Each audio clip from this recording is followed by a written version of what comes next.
ഞങ്ങളൊക്കെ കട്ട മെസ്സി ഫാൻസാ. ഞങ്ങൾ ഈ മെസ്സി കേരളത്തിൽ വരാണ്ട് കാത്തിരിക്കുക. മെസ്സി വരുന്നതിന്റെ ആവേശത്തിലാണ് പൂഞ്ഞാർ SMB സ്കൂളിലെ 7ാം ക്ലാസ്സുകാരൻ അമിൻഷായും കൂട്ടരും. മെസ്സിയെപ്പോലെ പന്ത് തട്ടണമെന്നാണ് ആഗ്രഹം. എന്നാൽ സാഹചര്യങ്ങൾ പ്രതികൂലമാണ്. പിന്നെ ഹോസ്റ്റലിലെ ബുദ്ധിമുട്ടെന്ന് പറഞ്ഞാൽ വെള്ളം കാരണം തുണിയെല്ലാം നനയും. പിന്നെ നമ്മൾ കിടക്കാൻ സ്ഥലമല്ല, നമ്മളെല്ലാവരും ഒത്ത കിടക്കണം.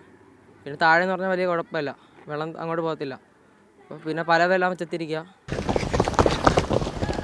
ഈ കുട്ടികളുടെ പ്രിയപ്പെട്ട തോമസ് മാഷും മെസ്സിക്കായുള്ള കാത്തിരിപ്പിലാണ്. എന്നാൽ 100 കോടി എന്ന ഭീമൻ ചെലവിൽ ആശങ്കയും. കഴിഞ്ഞ മാർച്ചിൽ പരിശീലനക്കുപ്പായം ഊരിവെച്ച തോമസ് മാഷിന് ഇനി സർക്കാരിൽ നിന്ന് കിട്ടാനുള്ളത് ലക്ഷങ്ങൾ. പുള്ളി പറയുന്നതിനോട് ഞാൻ ഇതായിരിക്കണം. ഇത്രയും പൈസയും മുടക്കി ഇതുണ്ടായി. ഇപ്പോൾ നമ്മളെ ഈ സ്പോർട്സ് രംഗത്തെ പലർക്കും പൈസ കിട്ടുന്നില്ല. ജനറൽ സ്കൂളുകൾക്കൊന്നും പൈസ കിട്ടുന്നില്ല. ഞങ്ങൾക്ക് തന്നെ ഡേ ബോർഡിംഗ് സ്കൂളിൽ ഒരു വർഷത്തെ കിടക്കുകയാണ്. അങ്ങനെയുള്ള സമയത്ത് ഇത് കൊണ്ടുവരിക എന്ന് പറഞ്ഞു കഴിഞ്ഞാൽ വലിയ അധിക ചിലവായിട്ടാണ് ഞാൻ കണക്ക് കൂട്ടുന്നത്. സ്വന്തം കയ്യിൽ നിന്ന് 15 ലക്ഷം രൂപ മുടക്കി കുട്ടികൾക്കായി ഹോസ്റ്റൽ പണിതു. തിരിച്ചു കിട്ടുമെന്ന് കായിക വകുപ്പ് പലതവണ പറഞ്ഞെങ്കിലും ഒന്നും നടന്നില്ല. ഒടുവിൽ വീട് പണയം വെച്ച് കടം വീട്ടി.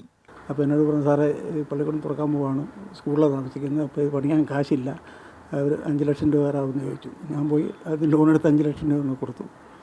ഒരു 15 ദിവസത്തോടെ കഴിയുമ്പോൾ സാറെ പണി തീരിയല്ല, ഒരു 10 കൊടുക്കാമെന്ന് ചോദിച്ചു. 10 കൊടുത്തു. കാരണം ചെയ്യുള്ളതെന്ന് 10 കൊടുത്തു. അർജന്റീനൻ ടീമിനായി കോടികൾ മുടക്കുന്നവർ തോമസ് മാഷിനും ഈ കുട്ടികൾക്കും പറയാനുള്ളത് കൂടെ കേൾക്കണം. റൊസാരിയോയിലെ മുത്തശ്ശിമാർ മെസ്സി ലോകം കീഴടക്കുന്നത് സ്വപ്നം കണ്ടതുപോലെ നമ്മുടെ മുത്തശ്ശിമാർക്കും സ്വപ്നം കാണാൻ ഒരുപാട് മെസ്സിമാർ ഉണ്ടാകണം. മെസ്സി കേരളത്തിലേക്ക് വരുന്നതിന് ഞങ്ങൾ ആരും എതിരല്ല. ഈ ഗ്രൗണ്ടുകളിൽ നിന്ന് ഒരുപാട് മെസ്സിമാരുണ്ടാകണം. അതിന് കോടികളുടെ കിലുക്കമൊന്നും വേണ്ട. സഹായിക്കാൻ സർക്കാർ മുന്നിട്ടിറങ്ങിയാൽ മാത്രം മതി. ജോബിൻ തേക്കടിക്കൊപ്പം ഷിനോ ജസ്റ്റി, മാതൃഭൂമി ന്യൂസ്, കോട്ടയം.